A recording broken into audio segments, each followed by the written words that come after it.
Welcome to my podcast, I Think I Can. My intention for the podcast is for individuals to begin a transformational journey towards self-awareness and self-actualization. And I do this by telling my own story, as well as all the stories from my past clients. And I do this so that you too can feel safe knowing that change is available to you, but also so you can take more responsibility for your life in 3 specific ways: in your health, yourself, and your wealth. Now sit back and enjoy the show.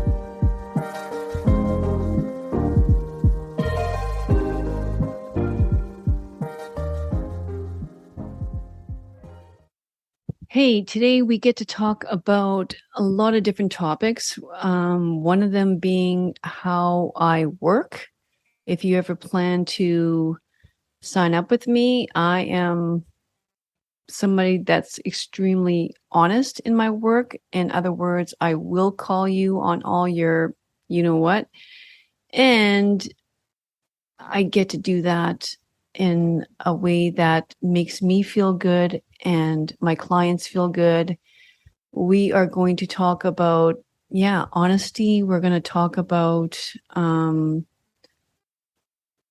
wounds, the triggers, and my view of, what's the difference between therapy and coaching in that sense, where some people probably need to stay in the therapy realm for a while until they more or less graduate to a point where they're not. I'm not saying that you're never going to be triggered, because we're all triggered. It's an automatic response. However, they have more time between the actual trigger and the actual response. And what that looks like is that a person that's not highly reactive. So it takes I'm not going to say a lot of work, but it takes some work to come to that point in your life. So if this sounds good to you, then I would love for you to hang in and enjoy the show. Hi, welcome back. So today's a solo episode, and I wanted to announce a few things as well. So today's episode, I'm going to describe a little bit more about how I work as a therapist and a coach, and also why I might be, I am going to be changing the structure of my episodes. There are going to be a lot more of me just talking like this, like solo episodes, me, giving you very insightful information, and describing a little bit more of why I feel the work that I do makes a huge difference in people's lives. From time to time, I hope to get some clients telling their story as well. Some very moving, experiences that I've had with clients. I think that would be very helpful for the audience to hear. And there will be guests, and I actually have a few lined up, very important guests, very insightful guests, but the majority will be me. So I hope that you hang on and just experience this and see what you think about it. And as always, let me say that I would love to hear or feel more love from you. So if any of you are listening right now and you've never rated the podcast, I would love for you to do that. It makes a huge difference. I know you hear that from everyone, but it is the absolute truth, and it takes minutes, if not less. Really appreciate that. Now, how do I work? when you would hire me for whether that, that's therapy or coaching or whatever you want, what would that look like? Well, typically we start with, initial consultation. It's one of my mantras. It's sort of, it all begins with the conversation, right? Anything that maybe we are fearful in life or are avoiding in life, everything begins with the conversation. Otherwise, you're not going to get to where you want to go. So yes, it's a 90-minute consultation. And after that, I want you to get to know me. I want you to get to have a sense of how I work. But yeah, is the energy there? Are we connected? Like, we all know that after walking in a room, we either we fit with someone or we don't. And it's just something in your gut.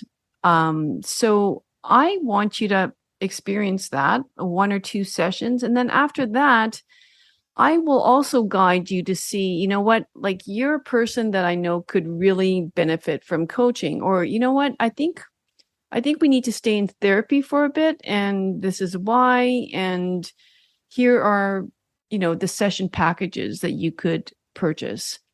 So after those 1 or 2 sessions, you get to know me, and then we're going to go into session packages, because that's another thing that I've learned over the years is, you know what, like, unless, and this is so true with everything in life, unless you commit to something, unless you make it something that you're going to practice, something that's more of a ritual, like it's a non-negotiable for you in life, right? I mean, we do that with so many things, except our mental health. Like, why do we brush our teeth every day? We know that if we don't brush our teeth every day, it's not going to be pretty. So why do we not think the same way when it comes to our mental health? And, like, it's just your mind, like, not very important, right? Like, I mean, I don't know why people don't see this. It's like, to have mastery over your mind, what more do you want in life? Like, to me, it's a non-negotiable. And it's not a pretty analogy that I'm going to give right now, but this is 100% the way I think is, I want to be at a state where, heaven forbid, if anything would happen to me physically, where I would need to be in a wheelchair for the rest of my life, I want to be happy. And the only way I'm going to be happy is if I have mastery over my mind. Because right now, personally, for myself, movement is huge for me. I love to move. Who wouldn't, right? Well, not everybody, but like that fills my cup. That brings me joy. It clears my mind. It allows me to be in the flow. Actually, most of my downloads, my insights, like my wisdom, comes from being in some sort of movement. And so if I'm not able to do that, how am I going to be peaceful, calm, happy? How am I going to have joy in life? And so I make it a priority to try to be in the present as much as I can and live in the moment as much as I can, and therefore not allow my thoughts to control me. So it's like gaining a different perspective around life in general. And your thoughts do create your reality. So if I can leverage my thoughts, if I can, arm wrestle my thoughts, if I can control my thoughts in a way that's going to allow me bliss, no matter whatever is happening in my life. I mean, again, like I say, heaven forbid, I lose my senses, I lose my sight, I lose my ability to touch, I lose my hearing. I still want to love life. So we can do that with the mind and the mind alone. So that's why I make it like it's a non-negotiable for me. And you might say, what is a non-negotiable for you, Luella, exactly? Well, being alone with my thoughts, being in stillness.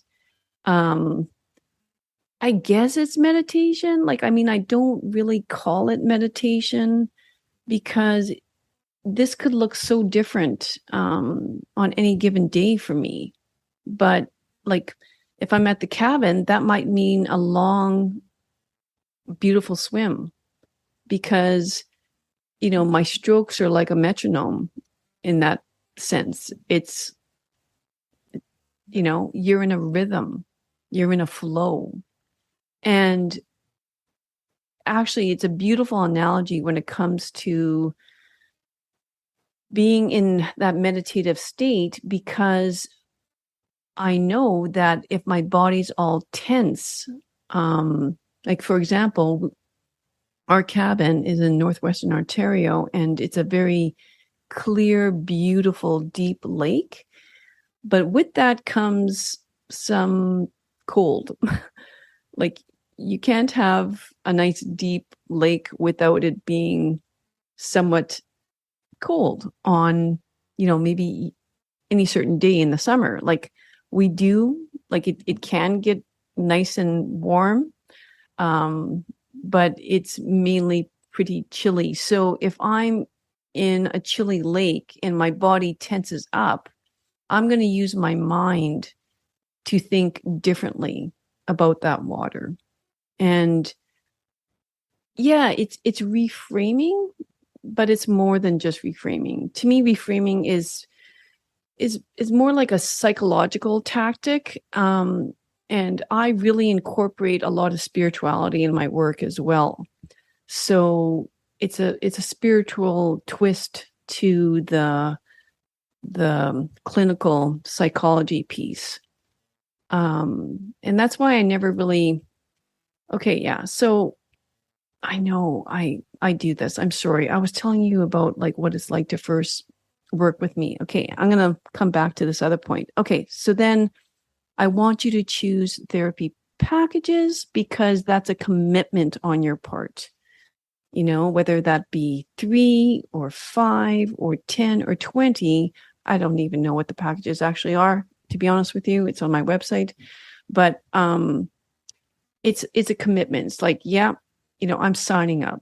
So I'm committed. And I'm committed to changing my life.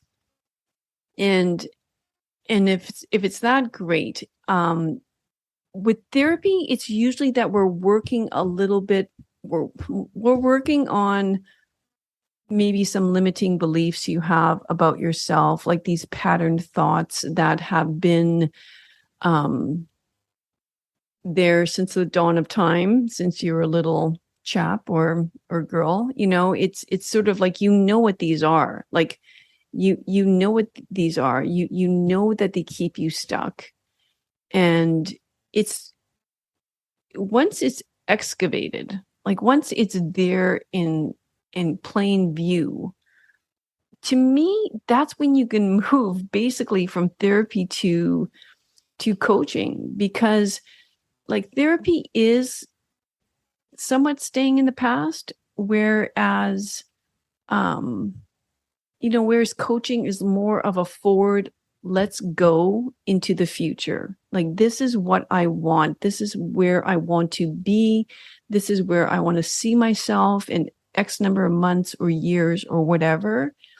And then we start to get very creative with that in terms of bringing in the guns, like, whether it's, like I'm also very much someone who loves the different modalities of healing.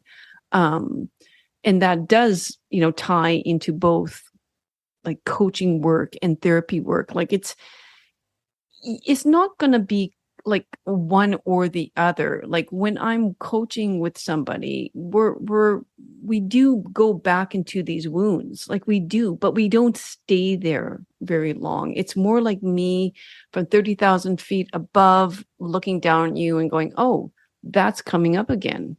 Do you see that? No, I don't see that. Well, it's very clear to me. It's there. It's pointing out the things that we can't see ourselves.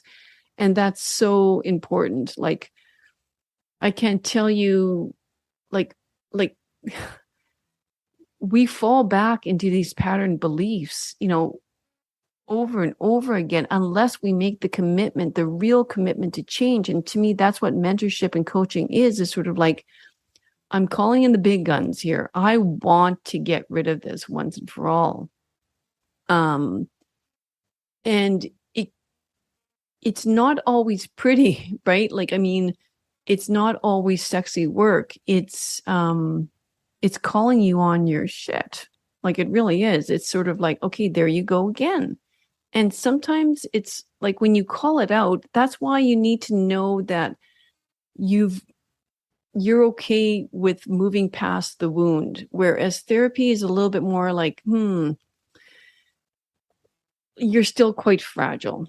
You're still quite fragile. And obviously there's a place for that, right? Depending on how surface level the wound is. And, you could be at that point where, I'm almost there, but it still hurts so much. And I'm still triggered so much. I mean, that's where I feel like you can really tell, like if you're super triggered from a wound of yours in the past, like for example, somebody that's holding a lot of anger, a lot of resentment, and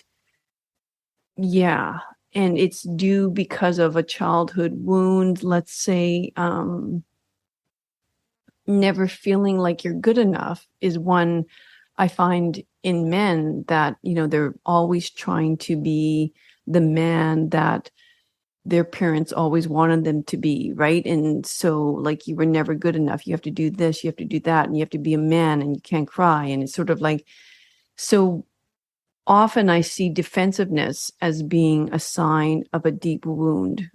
Like they can never own a mistake that they've made. You'll never hear the words of, oh,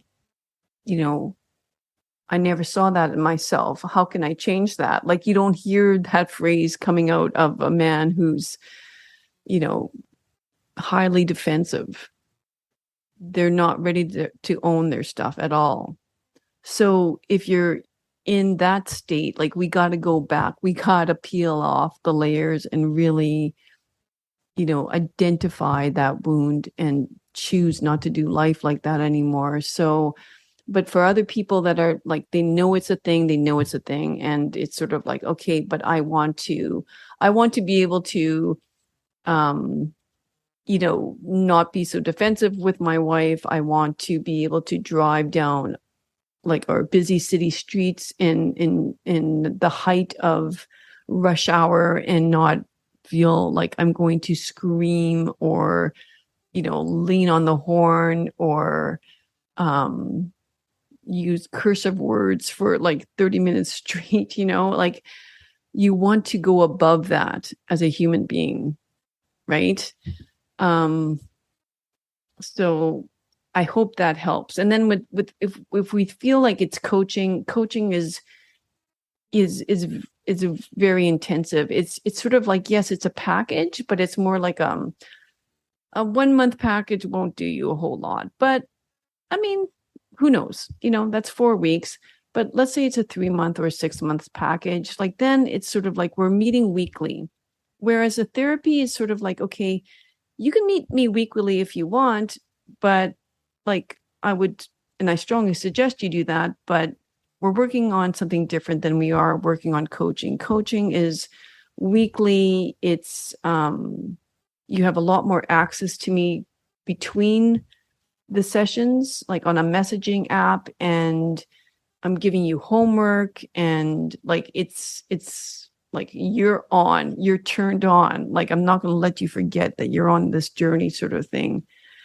So I keep you very accountable as a coach and a mentor. Okay.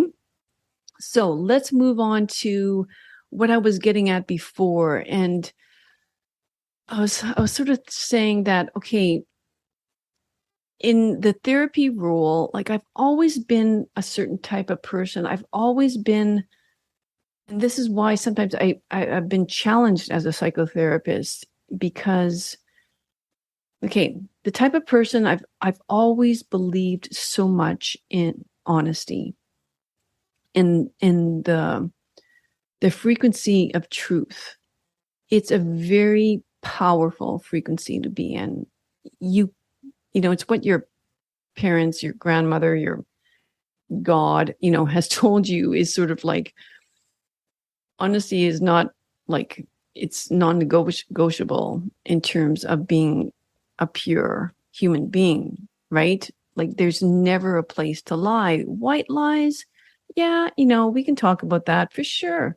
Um, Often white lies or are something where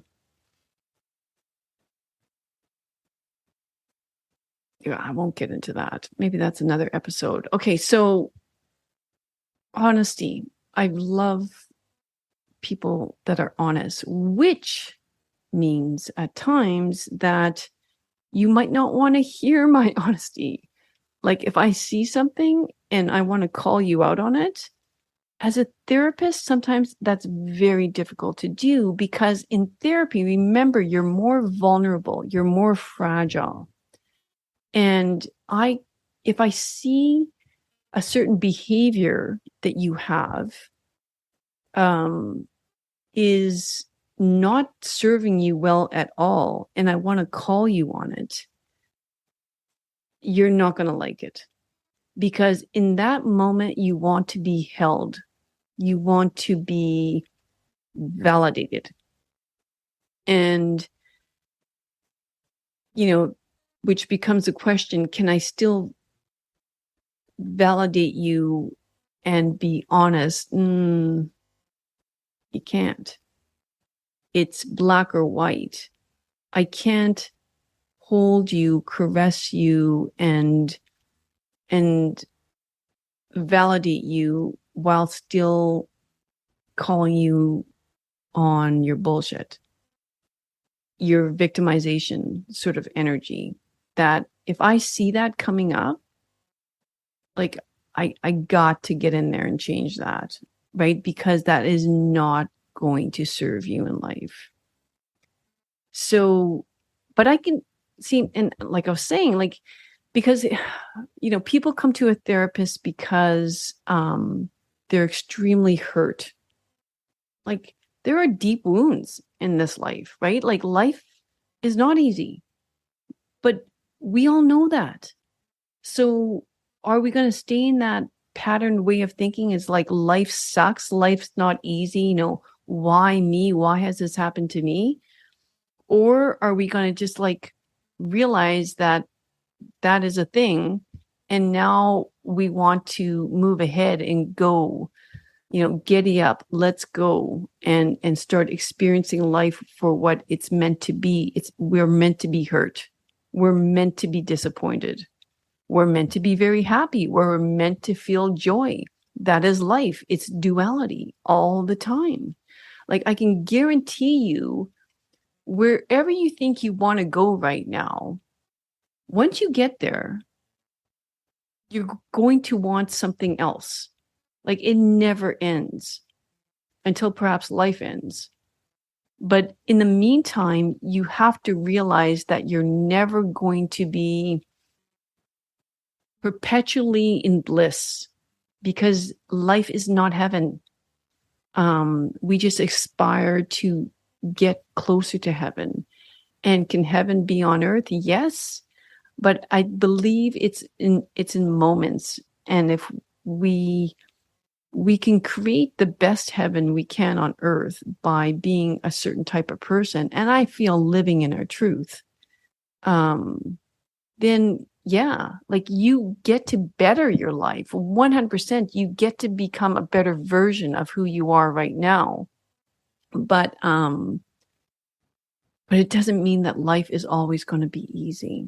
And that's what I mean. That's why I'm addicted to harnessing the power of the mind, because I think that's the closest way we're going to experience heaven on earth. Despite what's happening around me, I am happy. Despite from, the way the world is becoming crazy, sometimes we feel, I am happy. Bringing humor into our life, like I love, love, love humor. And I think, like, youth had so much humor in our lives, right? Like, I mean, that's one thing I sort of look back and get a little bit sad about sometimes. I don't know why. I think it's like at a certain stage in life, we're taught no more humor, no more humor. We need to start getting serious now. You have a partner, you have a house, you have payments to take care of, you have children. You don't get to have fun anymore. And I applaud people who are able to still put a high value on having fun and being humorous. But I tell you, like, when I look back to those early days, not so much high school, but university, like, oh my God, like that was the best. It was just the best. I mean, all you had to do is like show up to your classes. Yes, study from time to time, but university was like this social hub of, meeting your friends between classes for coffee. And like I was drawn towards very, very funny people, like that made me laugh. And I forgot about that. Like I just, like, when I reflect back now, and if any of my university friends are listening right now, I mean, I appreciate you so much. And when I get together with them, even now, we're still get to create that. And we know each other so well, like we can be completely honest with each other and not get offended. Right? It's sort of like we laugh at each other, like our each other's quirks and odd behaviors. And because of that, like we, that frequency, that low frequency of judgment is taken away. Like, I mean, it's sort of like, no, you do you, boo. Like you go, you party all night, or you go to bed at midnight, whatever you want. Like, it's cool with us, like, I mean, yeah, there was never any judgment. And I think that's one of the reasons, is sort of like a person who doesn't continually judge themselves doesn't judge others. And a person that doesn't continually judge themselves can laugh at their mistakes, can laugh at being wrong, is not stuck in that perfectionist mode of needing to be right and spiraling down when they're not right. It's sort of like, I'm worthy of love no matter whether or not I'm right or I'm wrong. Right? That's just like, that's not a way a human, like, should be. It's like, says who? Like, first of all, says who that you're wrong? You got to stop yourself and ask that sometimes. Oh, that's not good. Says who? Well, that might happen. Says who? Like, what stories are you actually creating in your mind? Like, it's all due to past experiences that you had. Someone's reality right now, today, you got to realize is another person's, like, mystery. Like, what? That can happen? Well, of course it can. But could it? What if it would? No, that's not an option for me. It's sort of like your reality since you were born was that your hair is brunette or black or blonde or whatever. it's like, it's not an option. That's not like, I would never like hesitate.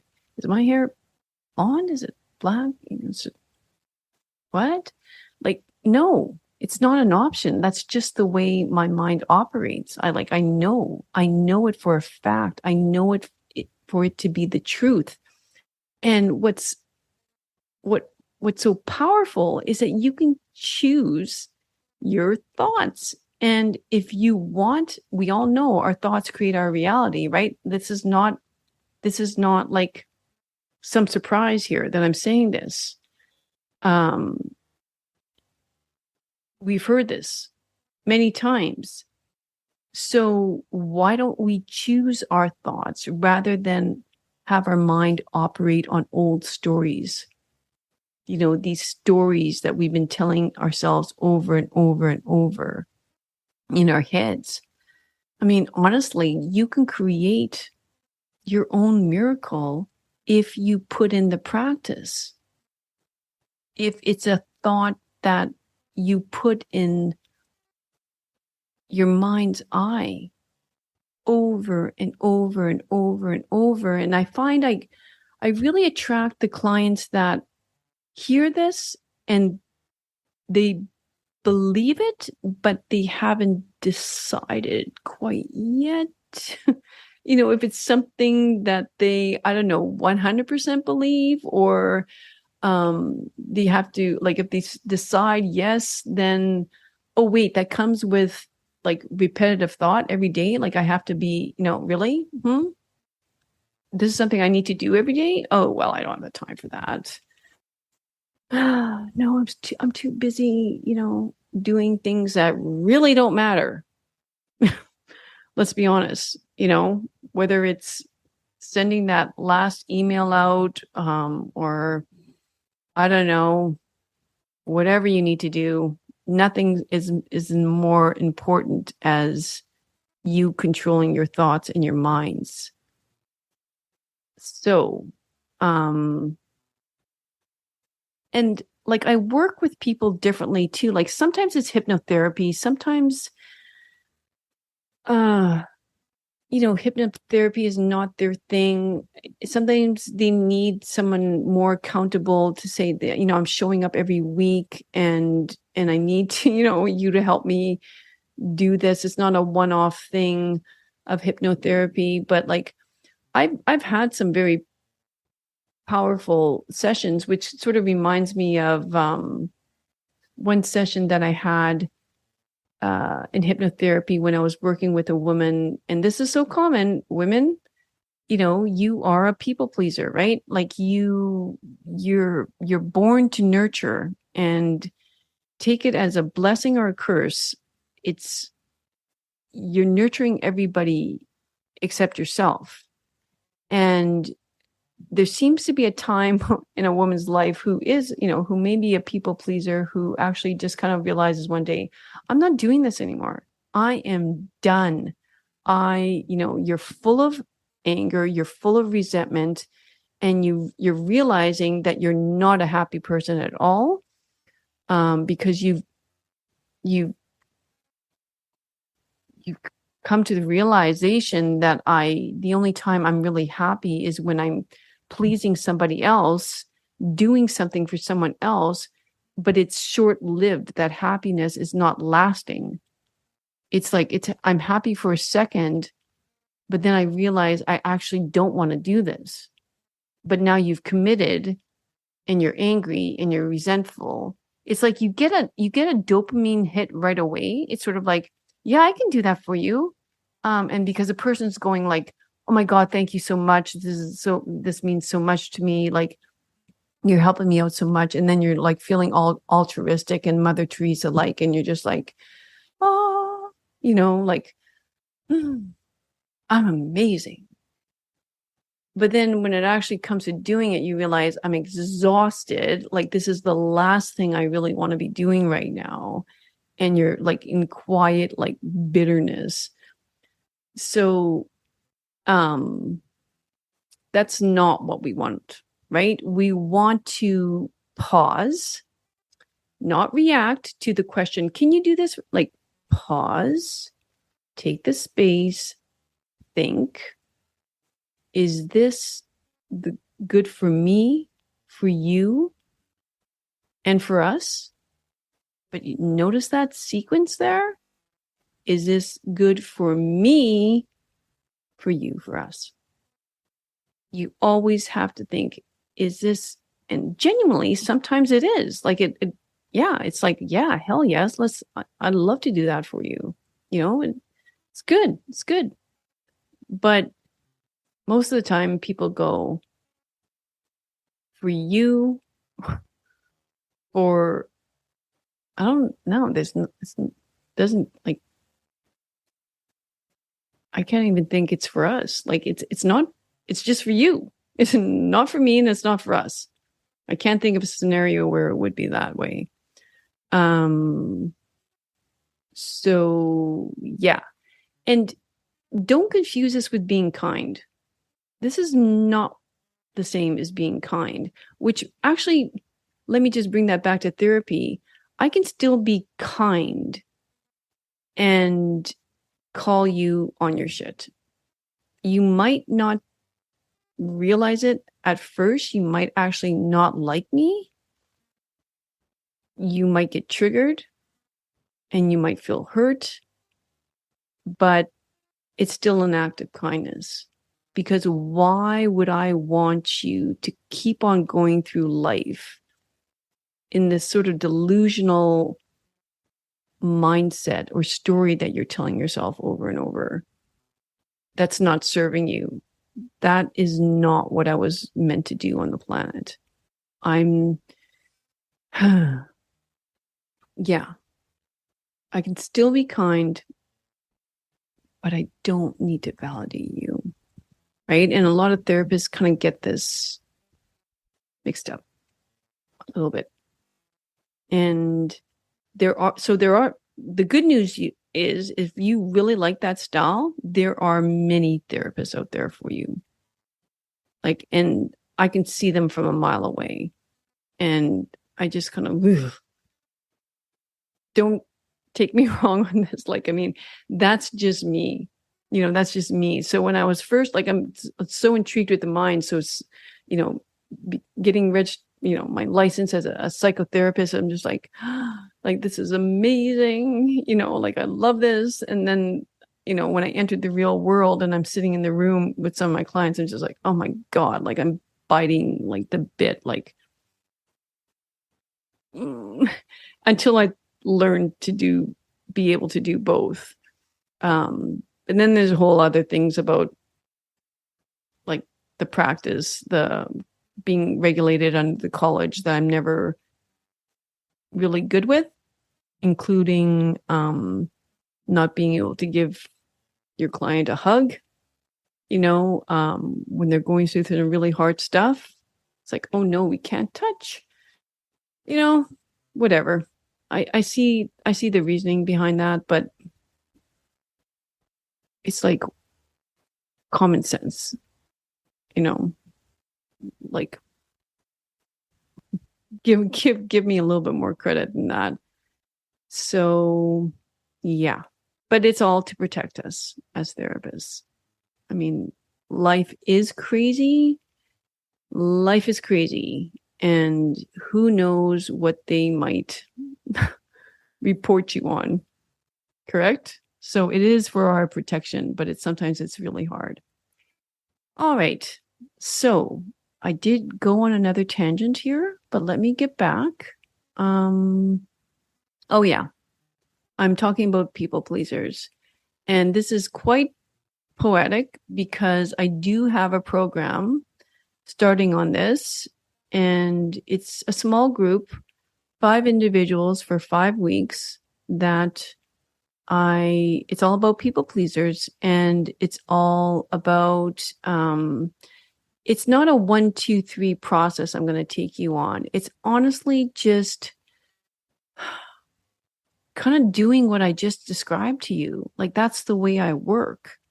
And when you're in a group of like-minded people that are kind of all suffering from the same sort of spell that was cast upon you, as a child, it's much more powerful. That's why I want you to do the group work, because you realize, oh my God, that's exactly where my mind goes. You too? Oh my gosh, me too. Oh, what's your story? How was that birthed? Oh, my story is like, oh my God, me too. And it's just like, okay, together as a collective consciousness, we can do this together. We can pull it through. Life gets to be different. Life gets to be better. And of course, the beautiful thing about this is that you're breaking the cycle, because chances are, yeah, your mom's the same way and her grandmother was the same way. Or, I mean, I say women often, but men, what can I just say right now? I'm married to a people pleaser. And which also really is an important thing here. Like for me, being married to a people pleaser, it may sound fantastic to somebody on the outside. Hey, can you pick me up this? Or do you mind? Like, I really want that deck. And these things more or less get done, which again, on the outside might seem like amazing. But you know what? The other side of that is not fun, which means like they say they'll do it, but they don't actually want to do it. And of course that like percolates up to the top somehow, right? Like, because they're not vibrating at joyful frequency. You can't hide these things, and it manifests in many different ways. But you just know that they're not actually happy. And, and another thing, when I think about it, it's like, it makes a relationship very, very difficult. So again, be careful what you ask for. You might think it's the greatest thing since sliced bread that your partner is a people pleaser, but it's not, because they're also helping everyone else, like the neighbor, their parents, and like obviously, yeah, like I mean, obviously see, this is where it gets murky. It's beautiful in a lot of ways, but as long as you are a happy person, but happy people don't tend to come and see me. Happy people are at home, living life. They're not contacting me. It's because they're going through a speed bump in their life. Like, honestly, that's what I like to see this as. It's sort of like, you don't have to be in a therapist or a coach's world forever either. Unless, you know what, like, I mean, you're just that kind of person. It's like, I can't get enough personal development. I love it. I keep on shedding, the skin, and it's like every time it's a better version of me and I'm addicted. I mean, sure, hire not a therapist, hire a coach, because you like a life coach for a lifetime, because you are on that path, right? Or lots of people have libraries of self-development books at home, but it's different. Like, books are different. It's like you don't get that group, and you don't get the back and forth, which to me is just sort of like, that lights me up. So I think you get your aha moments in books, definitely. Like, I mean, I do too. I'll read something, a blog, or I'm not, I'm much more an audible person, to be honest with you. Like, there are books that I have read and I'm just like addicted to it, but it's almost a little bit more like a workbook. Like, it's just sort of, I need something in front of me. I need it like, but Audible and podcasts, like, hence why I have mine. It's like that. I love that. I just love it. I hear something and it just lands for me. So yeah, I have that group coming up, and because I know what like the consequences of this is. It's super important. I mean, you got to break the cycle, because you're just going to keep on creating many unhappy people in the world. It's a thing. It's a thing. And unless you start like looking at it and wanting to break the cycle, it's not going to change. So, but it's also not, like I mentioned to you, hypnotherapy was one thing. And so during that hypnotherapy session, yes, the root cause was shown to her. And then what I tend to do is give a recording to her, basically me saying the words that she needs to continually say to herself over and over. And she was a very good student, and she listened to that recording, which usually lasts about 10, 15 minutes, and she listened to it daily. And see what it's like, I'm brainwashing her, right? Like, she confirmed and reconfirmed and reconfirmed and reconfirmed. But the important piece about that is, like, some people say it takes 21 days. Some people say it takes 40 days. Some people say it takes 60 days. I don't know. Like, what's the truth? I don't know. Every person's different. It's very individual. You might love it. Another person's like, I'm not listening to this every single day. Like, I want like someone that I can work with. I want another human being to talk to, go back and forth, whatever your thing is. But it's all comes back to what I said in the beginning. It's a ritual. It's a practice. You need to commit to these things if you really want it to work, and you really have to crave it, right? It's like a drug. Like, I want change. I want change this bad. It's that, and owning your stuff, like being responsible, like not expecting the coach, the therapist, the mentor to heal you.